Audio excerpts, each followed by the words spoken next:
Quero agradecer ao pastor Domingos a confiança. Pastor Ronildo, obrigado, meu irmão, muito obrigado. Amém. Obrigado. Pastor Ronildo, por ceder esta igreja tão linda para esse momento. É bom rever amigos especiais, pastor Herodiel, sua família. E quero te convidar a abrir a sua Bíblia, por favor, no primeiro livro dos Reis, o capítulo 19. Nós vamos ler inicialmente apenas o versículo 8. Primeiro livro dos Reis, capítulo 19, versículo 8. Enquanto você encontra o texto, eu quero reforçar o convite para que você venha ouvir o Dr. Ailmer, um amigo querido. Esteve lá na igreja de Guarapari, se eu não me engano, em novembro. Um homem de Deus, vale a pena. 15 de março. Não deixe de ir. Dr. Ailmer é um presente de Deus para essa geração. Um psiquiatra, um crente em Jesus e alguém que Deus usa com muita autoridade. Vocês devem ir. Ludinho, querido, você deve ir. Vamos lá, em nome de Jesus. 1 Reis 19, 8. Diz assim a palavra do Senhor: levantou-se, pois, comeu e bebeu, e com a força daquela comida, caminhou 40 dias e 40 noites, até Horebe, o monte de Deus. A depender da sua versão, vamos ler todos juntos? Levantou-se, pois, comeu e bebeu, e com a força daquela comida, caminhou 40 dias e 40 noites, até Horebe, o monte de Deus. Amém. O texto fala de Elias, e eu quero, no tempo que tenho com vocês aqui, responder uma pergunta. E a pergunta é: que comida é essa? Diz o texto sagrado que Elias faz uma refeição, não foram duas, uma só. E essa refeição lhe foi suficiente para uma caminhada ininterrupta de 40 dias e 40 noites, rumo a um destino, a um propósito, a saber, Horebe, o monte de Deus. A pergunta é: que comida é essa?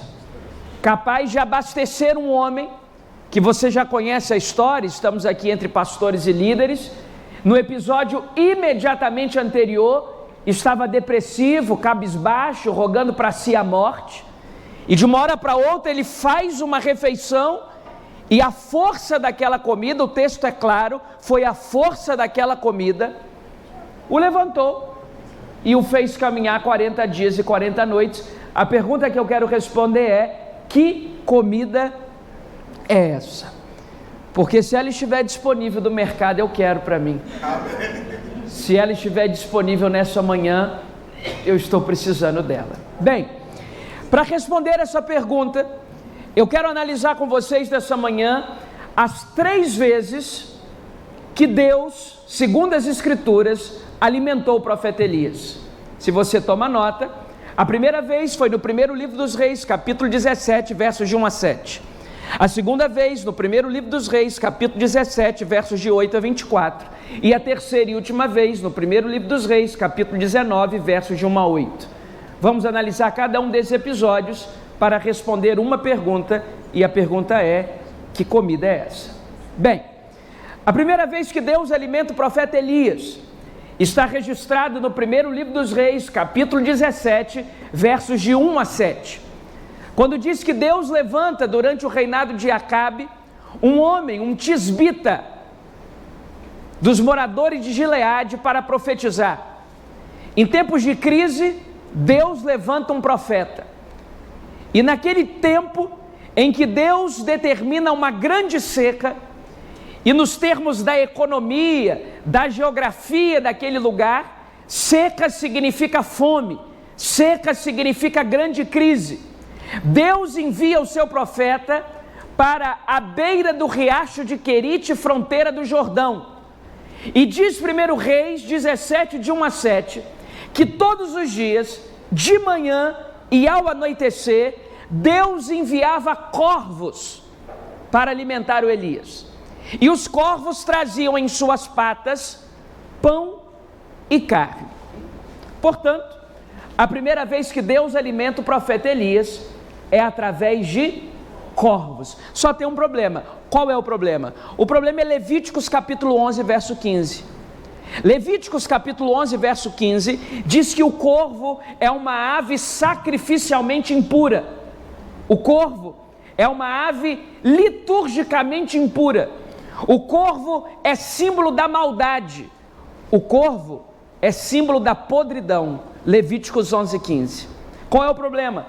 O problema é Gênesis capítulo 8, versículo 7.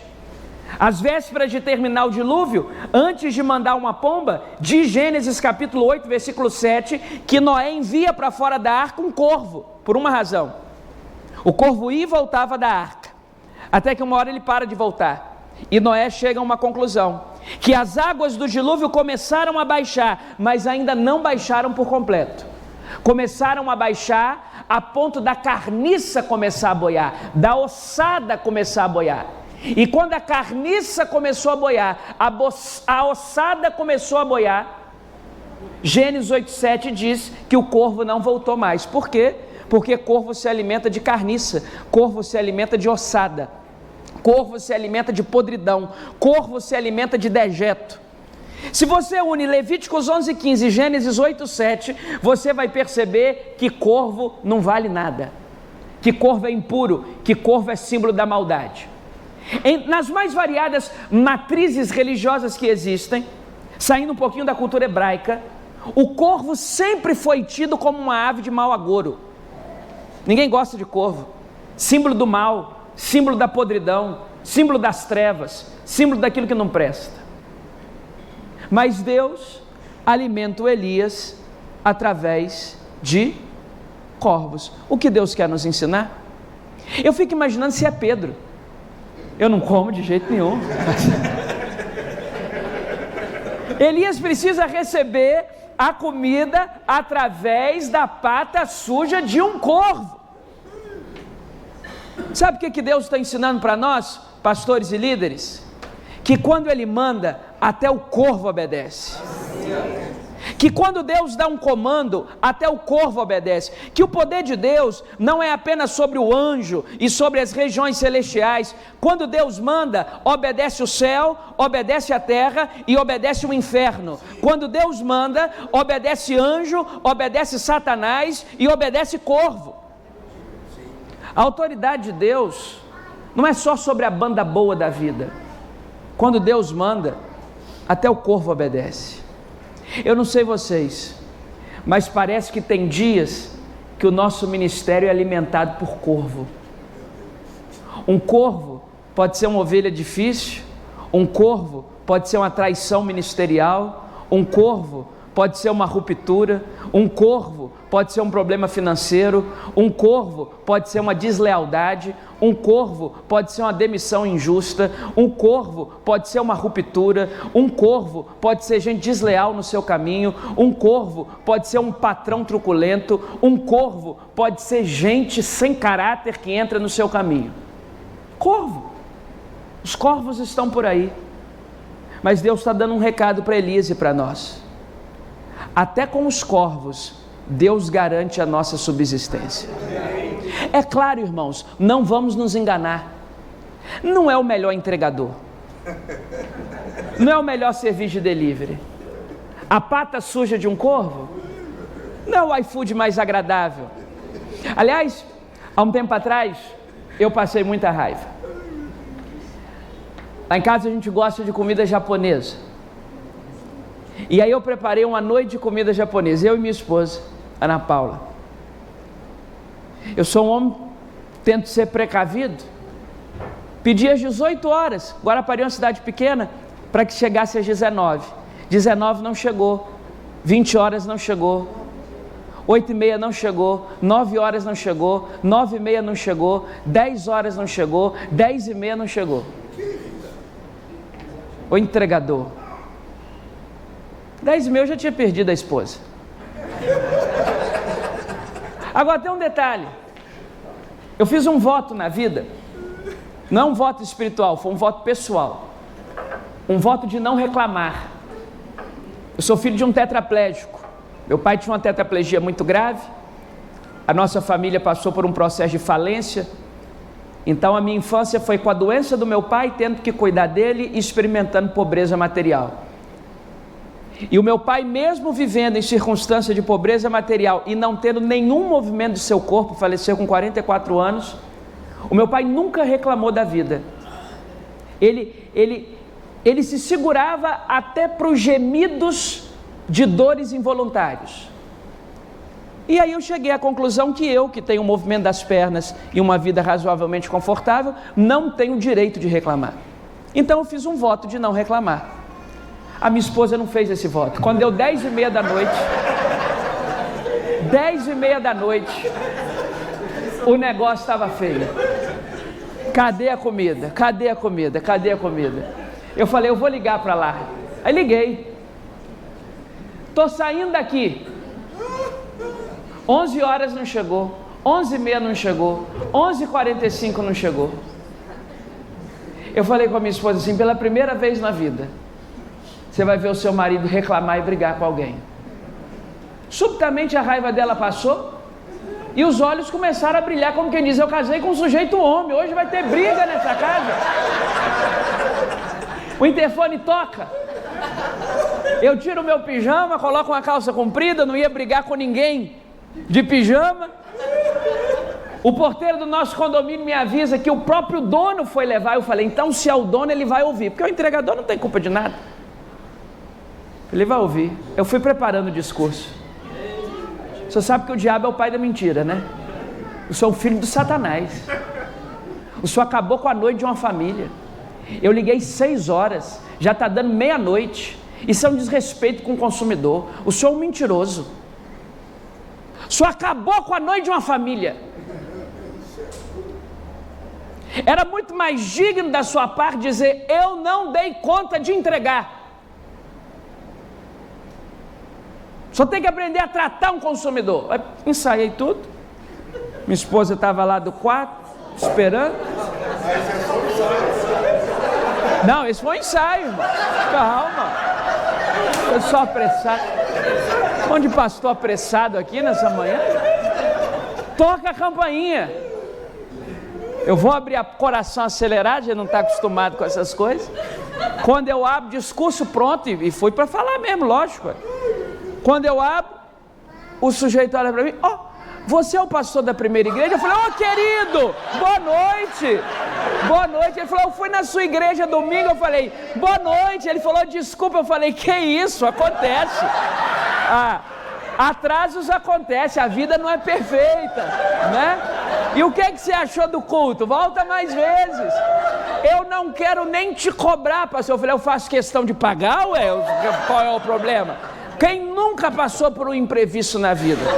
Aliás, lá na igreja, a nossa meta é misericórdia e tolerância. Fique em paz, está tudo bem. Deus não permitiu que eu quebrasse o voto. Mas eu estou contando essa história para vocês, porque às vezes a entrega da vida nos decepciona. Dá raiva quando demora. Dá raiva quando a nossa refeição depende de um corvo. Dá raiva quando o nosso sustento depende de gente negligente, irresponsável, descomedida. Dá raiva. Se você sente raiva é porque você é gente. Dá raiva.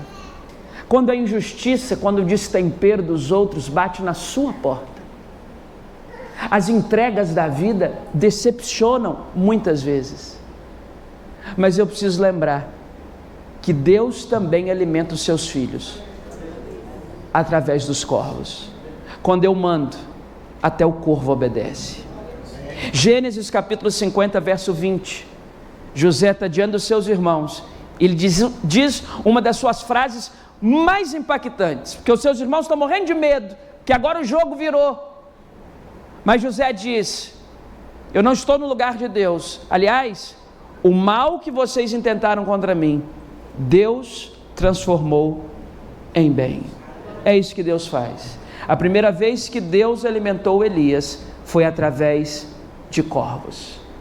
Talvez você esteja experimentando corvos no seu ministério. Saiba que até sobre os corvos Ele é soberano.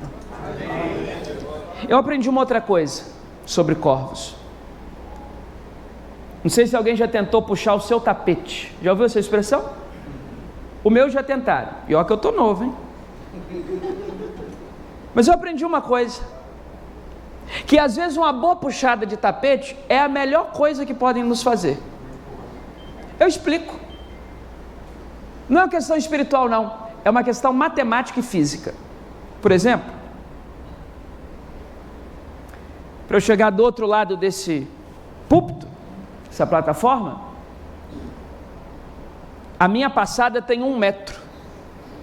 Então, para eu chegar até aquele outro lado, eu vou avançando de 1 metro em 1 metro. Não dá para mudar essa realidade. Não existe cirurgia para aumentar a passada. É de 1 metro em 1 metro. Mas tem um detalhe. Eu tenho 1,81 m de altura.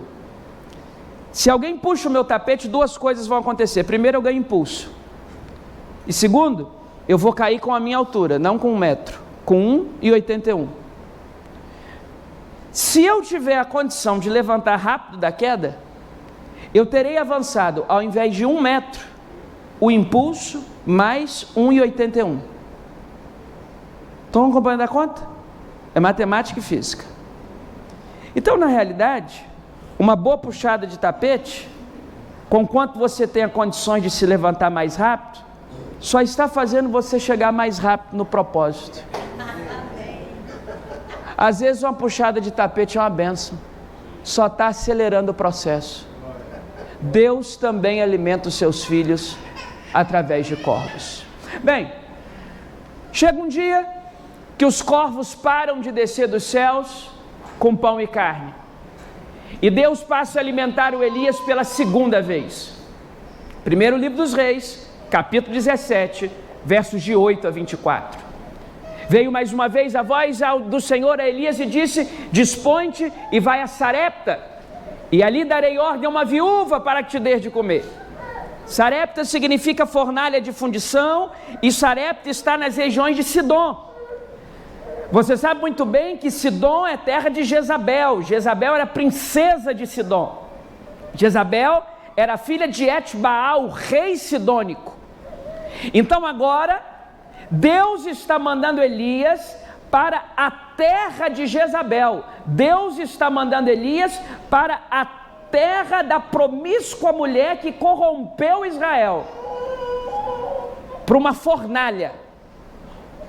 E Deus vai alimentá-lo uma segunda vez, não mais através de corvos, mas através de uma viúva.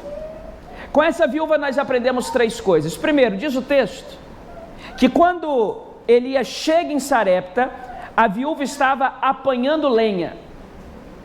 Ela não tinha quase nada na despensa, mas ela estava apanhando lenha. Ela não parou de lutar só porque a provisão estava acabando. Eu aprendo persistência com ela.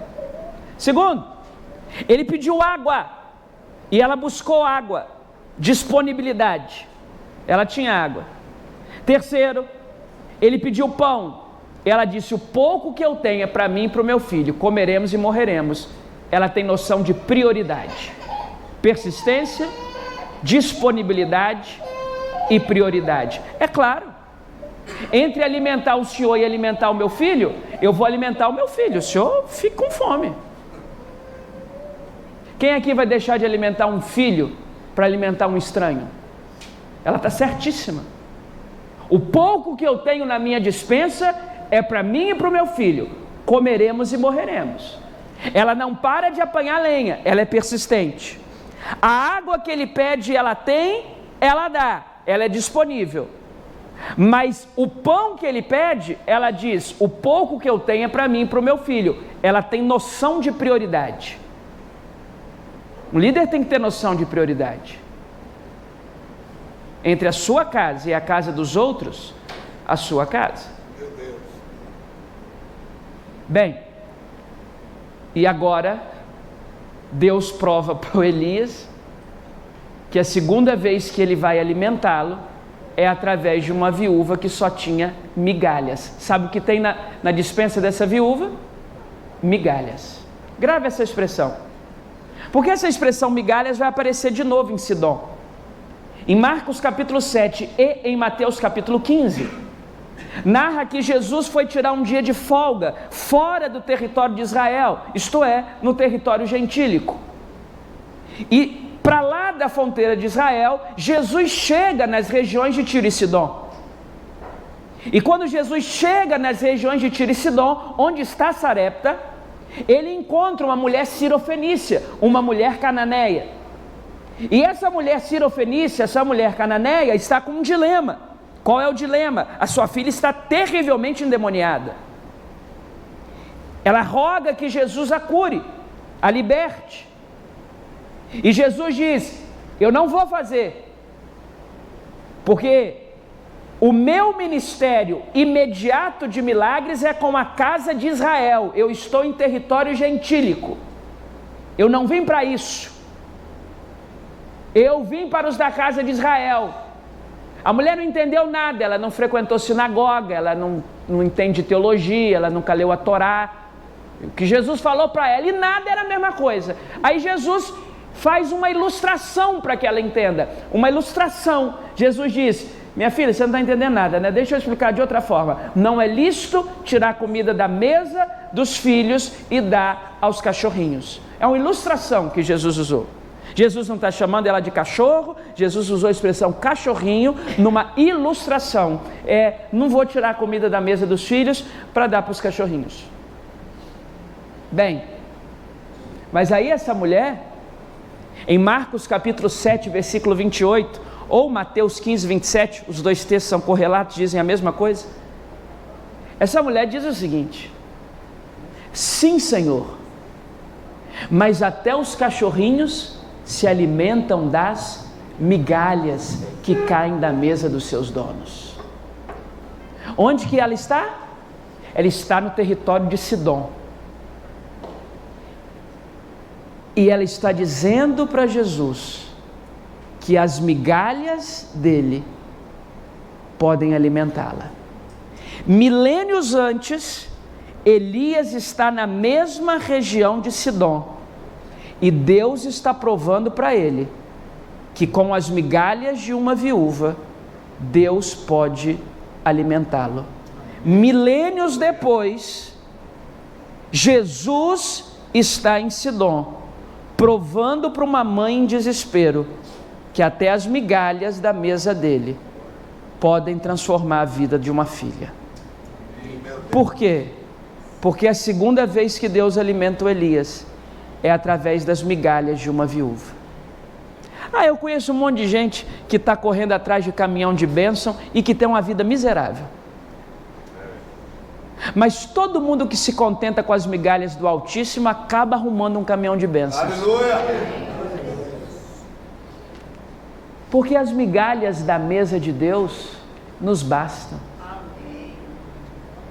E porque os da casa de Israel desperdiçaram um banquete da mesa, as migalhas que nos sobraram, nós estamos aí, ó. Glória a Jesus.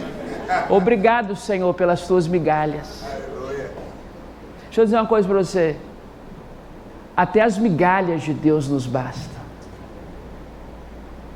Porque às vezes no ministério, a gente tem migalhas. Migalha de apoio, migalha de recurso, migalha de gente para falar coisa bonita para nós, migalha de gente para bater no nosso ombro, migalha de gente para nos apoiar. Mas tem um detalhe: até sobre as migalhas Ele é Senhor. A segunda vez que Deus alimenta o Elias é através das migalhas de uma viúva. Bem, multiplicadas as migalhas, Elias diz: pronto. Quando se ouve um grito em desespero dentro daquela casa, um grito desesperado, o filho daquela mulher, de forma abrupta, adoece e morre. Pessoas morrem todos os dias, mas morrer durante a visita pastoral é terrível, porque aí a culpa é nossa. Ela olha para o Elias e diz: o que fiz eu para que você viesse à minha casa expor a minha vergonha diante da minha face? Em outras palavras, meu filho está morto e a culpa é sua. Lógico. Tem pessoa mais fácil para culpar do que o pastor? Casamento deu errado, a culpa é nossa. O filho foi embora, a culpa é nossa. O menino está mexendo com coisa errada, a culpa é nossa, gente. Acostuma.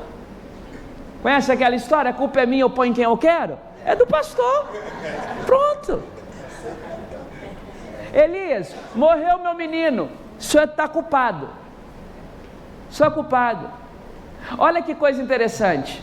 Há 5 minutos ela estava grata ao Elias, porque foi multiplicada a comida na despensa dela. Passou 5 minutos, ela está injuriada com Elias. Mas isso só aconteceu com Elias, né? O Elias pega o garoto, o Elias sobe até o quarto, o Elias faz um desabafo com Deus. Até esse garoto o Senhor vai afligir, Senhor? Ele ora uma vez e nada, morto estava, morto ficou. Ele ora 2 vezes, nada, morto estava, morto ficou. E na terceira vez o garoto ressuscita. E termina o capítulo 17 no verso 24. E 1 Reis 17, 24 consta as palavras que qualquer pastor gostaria de ouvir de qualquer pessoa. Testemunho da viúva de Sarepta sobre Elias. Agora eu sei que tu és um homem de Deus e que a palavra que sai de sua boca é verdade. Quem não quer ouvir um negócio desse? Agora eu sei, 1 Reis 17, 24, que tu és um homem de Deus e que a palavra que sai da sua boca é verdade. Inicia-se o capítulo 18. O capítulo 18 começa com as seguintes palavras: muito tempo depois. E se você quiser pegar a caneta e escrever acima do capítulo 18 um nome para esse capítulo, o nome desse capítulo é o melhor capítulo da vida de Elias. Esse é o melhor capítulo da vida dele. Eu quero lhes assegurar que é em virtude do capítulo 18 que Elias é, sem sombra de dúvida, o maior profeta do Antigo Testamento. É Elias que aparece transfigurado em glória, representando os profetas no Monte da Transfiguração, provavelmente o Monte Tabor. É Elias que aparece na seleta lista de Mateus 16, a partir do verso 13. Indo Jesus para os lados de Cesaré de Filipe, perguntou aos seus discípulos: quem dizem ser o Filho do Homem? Responderam-lhes: uns dizem João Batista e outros dizem Elias. É Elias que é citado na agonia de Jesus no Gólgota. Uns passavam maneando a cabeça dizendo: se tu és o Filho de Deus, desce dessa cruz e salva-te a ti mesmo. Mas outros diziam: deixem-no, ele clama por Elias. Elias é o cara, é o profeta mais citado no Novo Testamento. É o representante dos profetas no Antigo Testamento. Conquanto Eliseu lhe pediu, por ocasião da sucessão profética, porção dobrada, a resposta de Elias a Eliseu não foi parabéns por esse pedido, foi dura coisa pediste. E não há quem possa negar que o maior profeta do Antigo Testamento foi Elias. O confundiram com o precursor? Isso se dá pelo capítulo 18, o melhor capítulo de sua vida. 3 coisas acontecem no capítulo 18. Primeiro, ele derrota sozinho 850 homens. Entre os 450 profetas de Baal e os 400 profetas que comiam à mesa do poste ídolo na casa de Jezabel. Um homem derrubar sozinho 850 homens é o máximo da virilidade. Isso é poderoso, gente.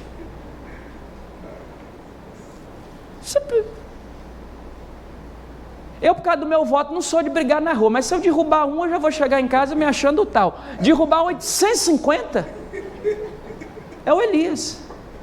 Passou no fio da espada. Segundo, ele ora para descer fogo do céu. Sabe o que acontece? Desce fogo do céu. Terceiro, há anos que não chove. Ele olha para o céu, ele está em cima da cordilheira do Carmelo. A gente fala Monte Carmelo, na verdade é uma cordilheira do Carmelo. Ele está lá em cima. Ele olha para o céu, o céu limpinho, o céu de brigadeiro, não há uma nuvem.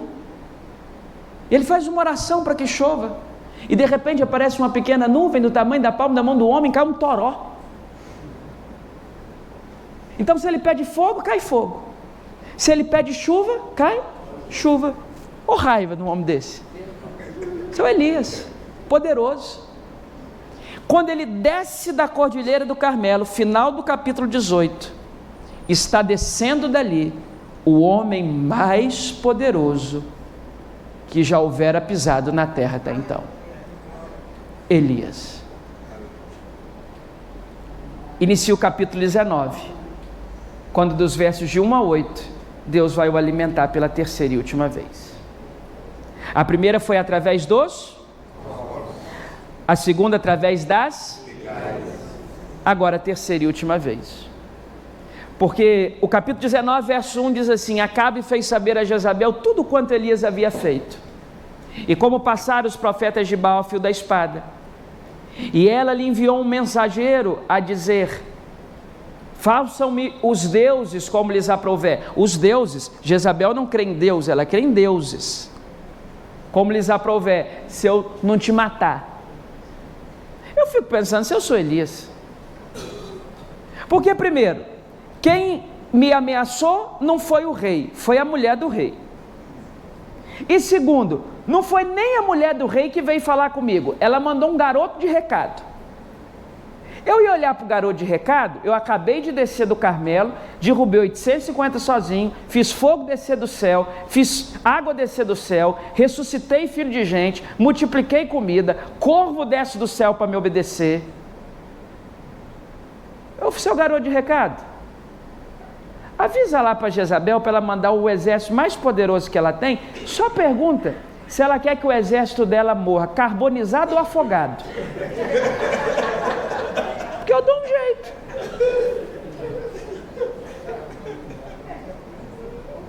Eu posso derrotar o exército dela carbonizado ou afogado.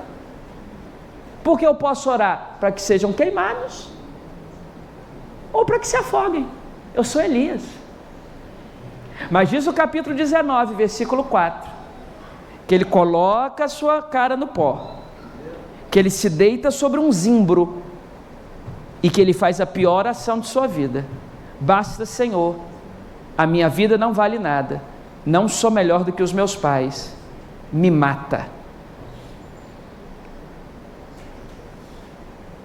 Um episódio que todos os comentaristas veterotestamentários chamam de a depressão de Elias. Isso me ensina uma coisa: 2 momentos da vida nós devemos tomar cuidado. Primeiro, tome cuidado com o dia do seu fracasso. O fracasso é um péssimo conselheiro. Depois do fracasso não é hora de tomar decisão, você pode tomar uma decisão errada. Segundo, tome cuidado com o dia do seu sucesso. O sucesso é um péssimo conselheiro. Elias desce cheio de sucesso do Carmelo, e agora é um garotinho pedindo a morte, perdido de si mesmo, num conflito existencial, num senso de inadequação, num sentimento de morte. Elias. A depressão de Elias me ensina 3 coisas. Primeiro, me ensina que, ao contrário do que parte da nossa fé apregoava há tempos atrás, e louvado seja Deus, essa é uma compreensão agora universal entre todas as denominações aqui representadas, louvado seja Deus. Primeiro, a depressão de Elias me ensina que depressão não é falta de Deus. Alguém aqui tem mais Deus do que Elias teve? Segundo, depressão não é falta de currículo. Alguém aqui tem um currículo de serviços prestados ao Evangelho mais do que Elias, que queira se levantar? Acho que não, né? Terceiro, depressão não é falta de fé. Alguém aqui tem mais fé do que Elias? Porque Elias cria em Deus, Elias tinha currículo, Elias tinha fé, Elias era usado por Deus e Elias caiu num poço de depressão. Depressão é uma doença, uma patologia tratável, curável, medicável. Pedir ajuda, reconhecer, buscar apoio. Para mim, um dos textos mais emblemáticos que Paulo escreveu está em Colossenses capítulo 2, versículo 3. Colossenses 2:3 diz assim: em Cristo habitam todos os mistérios da ciência e do conhecimento. Em algumas versões diz todos os tesouros da ciência e do conhecimento. A gente pensa que em Cristo habita só a Bíblia, a igreja, a eclesiologia e os inários. Em Cristo habita toda a medicina. Em Cristo habita toda a farmacologia. Em Cristo habita toda a psiquiatria. Em Cristo habita toda a psicologia. Em Cristo habitam as fórmulas dos remédios que facilitam a vida das pessoas para que não deem um tiro na própria cabeça. Em Cristo. Eu sou míope. E ninguém nunca me acusou de ser um homem sem fé por usar óculos. Tira esse óculos, seu pastor de meia tigela. Você não tem fé, não? Pega a Rodossol voltando agora sem óculos. Onde é que está a sua fé? Deus não é maior que a miopia? Tira o óculos. Ninguém nunca fez isso. Por que se eu tiver um problema na minha mente eu não posso tomar um comprimido? Qual é a diferença? Eu tenho gastrite. Eu tomo esomeprazol 40 miligramas todo dia de manhã. Senão meu dia fica terrível. Ninguém nunca me acusou de ser um homem sem fé por tomar esomeprazol. Que pastor sem fé? Toma esomeprazol. Esse homem não pode ser nosso pastor, não. Tomando esomeprazol? Você não tem fé, não. Você é filho do diabo. Ninguém nunca me acusou. Por quê? Se um dia eu tiver um problema na minha mente que eu não conseguir solucionar, eu não posso tomar um comprimido. Qual é a diferença dos meus olhos, do meu estômago para a minha cabeça?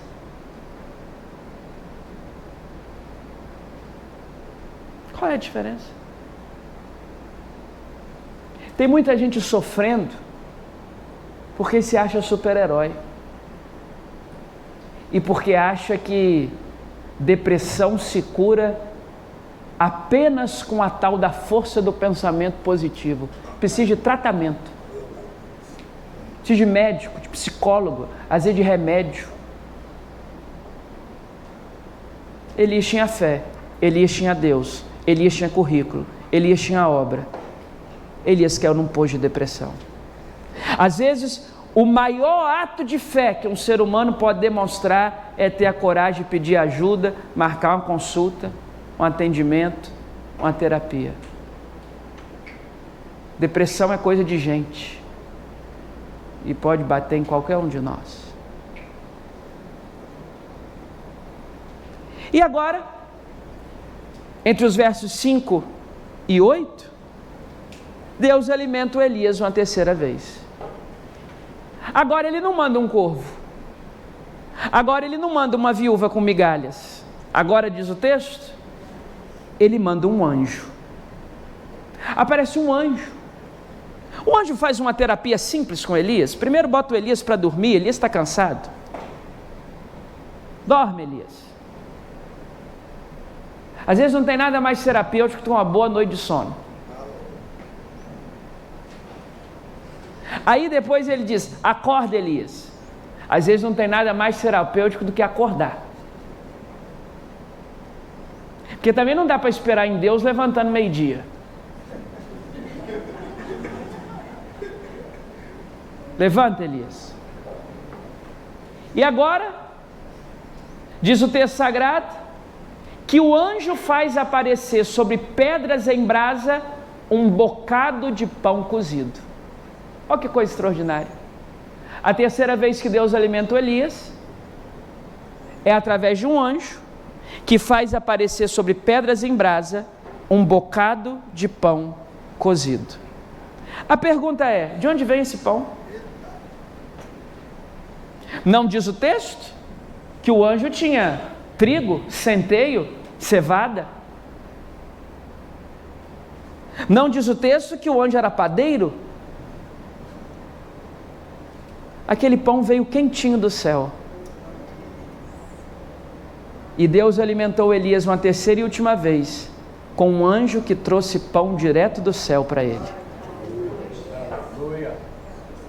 O anjo trouxe pão direto do céu para o Elias, restaurando a dignidade, porque agora não é mais pata suja de corvo, agora é sobre pedras em brasa. É louça chique, é aquelas Smith que você guarda lá escondido para aquela ocasião que nunca vai chegar. É coisa chique, coisa extraordinária, coisa linda. Sobre pedras em brasa, ele faz aparecer um bocado de pão. A terceira e última vez que Deus alimenta Elias é com um anjo que traz pão do céu. Bem, chegamos ao versículo 8. Sua Bíblia ainda está aberta? 1 Reis 19:8. Feita essa exaustiva introdução, chegamos ao texto dessa manhã.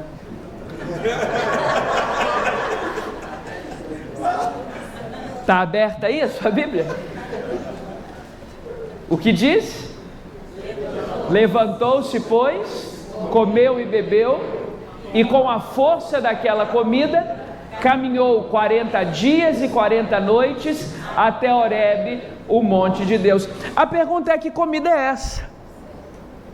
E nós temos 3 possibilidades de resposta à luz da vida de Elias. A primeira possibilidade de resposta é a comida do corvo. 1 Reis 17, de 1 a 7. A segunda possibilidade de resposta é a migalha da viúva. 1 Reis 17, de 8 a 24. E a terceira possibilidade de resposta é que essa comida que fortaleceu Elias, que o fez caminhar ininterruptamente por 40 dias e 40 noites até Horebe, o monte de Deus, é a comida do anjo, a comida que veio do céu. E a resposta é a terceira. A comida que fortaleceu esse homem é a comida que veio do céu. E só existe um jeito de nós aplicarmos isso, porque toda a Bíblia Sagrada aponta para Jesus. É que o pão vivo que desceu do céu é aquele que nos alimenta e que é capaz de nos impulsionar para a caminhada, doa e custe o que custar. Ah, pastor, mas o discurso é bonito. Difícil é pastorear lá onde eu estou. Difícil é lidar com os líderes que eu tenho. Difícil é passar pelos reveses que eu estou passando. Eu estou comendo o pão que o diabo amassou.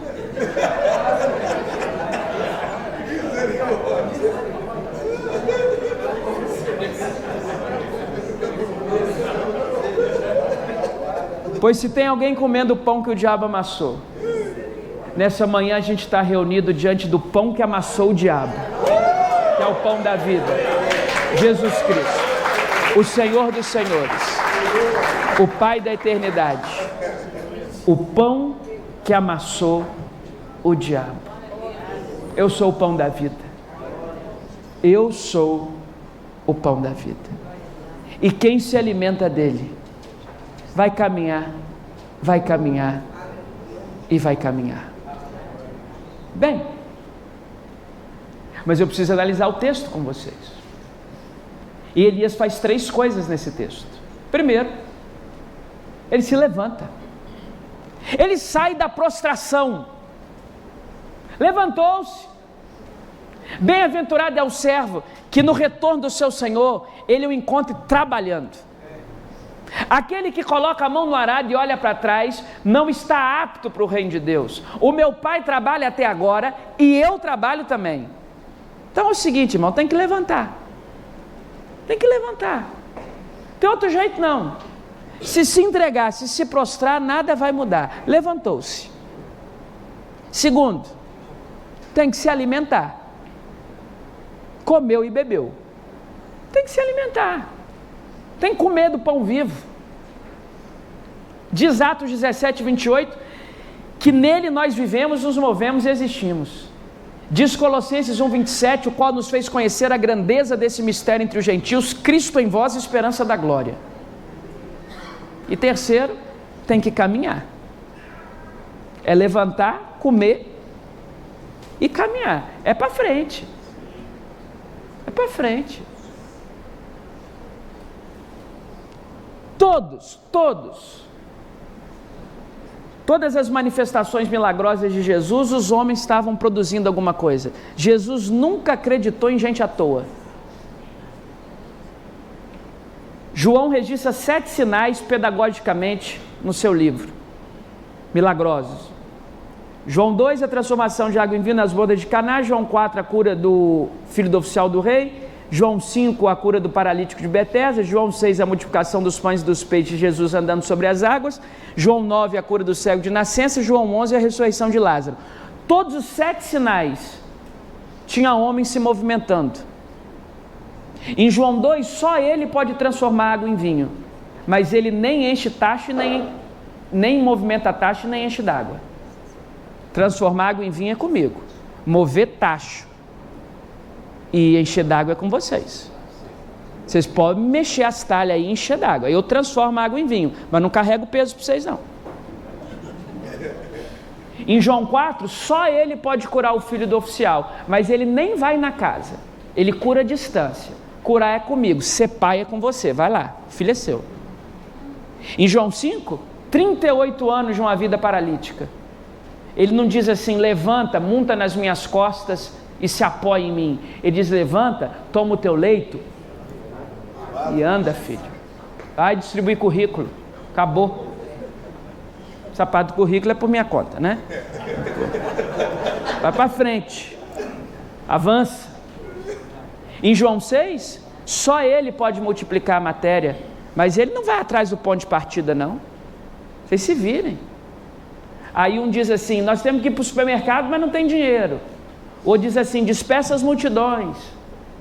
Aí um vai e vê um garotinho com a merendinha, 5 pães e 2 peixinhos. Jesus diz, agora sim eu multiplico, mas eu só multiplico o que vocês trouxerem. Vou multiplicar do nada. Se virem. Para andar sobre as águas, ele espera a 4ª vigília da noite. Podia ter ido na primeira, na segunda, na terceira. Deixou os discípulos passando aperto. 4 vigílias. É movimento. João 9 eu acho fascinante. Ele curou o cego de nascença. E ele olha para o cego e diz assim, porque o cego não olhou para ele, foi ele que olhou para o cego. Ele olha para o cego de nascença e diz assim, vai para o tanque de Siloé, meu filho, e toma um banho. A cegueira acabou, vai tomar um banho. Agora é sua vez. Vai fazer sua carteira de trabalho. Toma um banho, bota uma roupa. Acabou. Está vendo? Em João 11, só ele pode ressuscitar o Lázaro, já é o 4º dia, só Deus. Mas ele nem remove a pedra do túmulo e nem desata o nó do defunto. Quem tira a pedra são os homens, quem desata o nó são os homens. Ele ressuscita. Ressuscitar é comigo. Peso de pedra, se virem, gente. Deixa comigo o sobrenatural. Vocês se movimentem. Então Elias caminhou. Caminhou, caminhou e caminhou. Bem, para concluir. Amém? Amém. Para concluir, Deus faz um grande desfecho na vida do Elias. Ele entra numa caverna e Deus pergunta, o que fazes aqui, Elias? Não o que fazes aí, porque até dentro da caverna Deus está conosco. Vem um terremoto, vem um redemoinho, Deus não está em nada disso. Deus aparece numa brisa suave e descobre o sentimento do coração de Elias. Elias agora desabafa. Senhor, eu já sei pelo que eu passei. Elias faz um autoexame e ele identifica aquilo que ele pensa que foi a razão da sua crise. É que ele acha que ele está sozinho. Só eu estou fazendo certo nessa vida. É a síndrome do líder poderoso. Só eu trabalho direito nessa igreja. Só eu estou buscando o Senhor. Só eu conheço a palavra. Aí Elias está despejando para Deus. Só eu. Aí Deus olha para Elias e falou: meu filho, você não entendeu nada. Tem 7.000 que não se curvaram a Baal. E 7.000 para a densidade populacional daquele tempo é muita gente. 7.000 hoje não é ninguém. 7.000 naquela época era gente à beça. Tem 7.000, meu filho. Você não é a última bolacha do pacote não, ô Elias. Para com isso. Se enxerga. Levanta. Agora você vai formar um sucessor. Porque não existe ministério sem sucessão. Se você está criando um ministério só para você mesmo, você vai morrer, vai acabar. Ou vai deixar os outros para brigar pela herança. Então, está ali, é o Eliseu. Resolve. Resolvido? Agora vai acabar a sua história. Com uma última lição. Ainda bem que tem orações que Deus não ouve e não responde. Se Deus tivesse respondido todas as minhas orações, ia ter um monte de gente morta.